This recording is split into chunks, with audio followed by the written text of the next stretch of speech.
అన్న కూడా మీ మీద కామెంట్ వచ్చింది, గౌండ్లకు డబ్బులు వంచుతున్న మల్లారెడ్డి అని కూడా వైరల్ అయింది. మరి డబ్బు వంచకుండా ఎలక్షన్ జరుగుతుందంట. 36 వాళ్ళు ఉన్నారు కదా నా మీద పగబట్టి వాళ్ళు, అది వెంకటస్వామి కొడుకుది, ఆయనదే కదా వివేక్ది.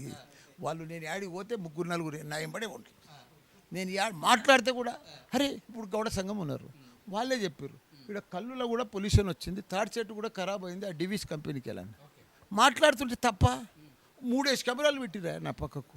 ఏదో నేను పైసలు పంచుతున్నట్టుగా, పైసలు తెచ్చిస్తున్నట్టుగా. అరే ఎవడన్నా మా మంత్రి పైసలు పంచుతారా? గమ్మతున్నది, మీకు విచిత్రం ఉన్నది. వాళ్ళ ప్రాబ్లమ్స్ తెలుసుకుంటున్నా, వాళ్ళకు కమిటీలు కావాలన్నారు, తప్పకుండా చేస్తాం. చేసేది మేమే, వచ్చేది మేమే, అన్ని డెవలప్మెంట్ అభివృద్ధి చేసేది మా సీఎం కేసీఆరే. ఎవడు చెయ్యాడు. ఈ బై ఎలక్షన్లు అయినా మళ్ళీ మేమే వస్తాము. ఇప్పుడైనా మళ్ళీ ఏడాది మళ్ళీ ఎలక్షన్స్ మేము పోవాలి కదా. మా కేటీఆర్ సార్ చెప్పిండా లేదా? మేము మునుగోడును దత్తత తీసుకున్నా, ప్రతి 3 నెలలకు వస్తా, రివ్యూ చేస్తా, అన్ని అభివృద్ధి చేస్తా అని మాట ఇచ్చిండే మా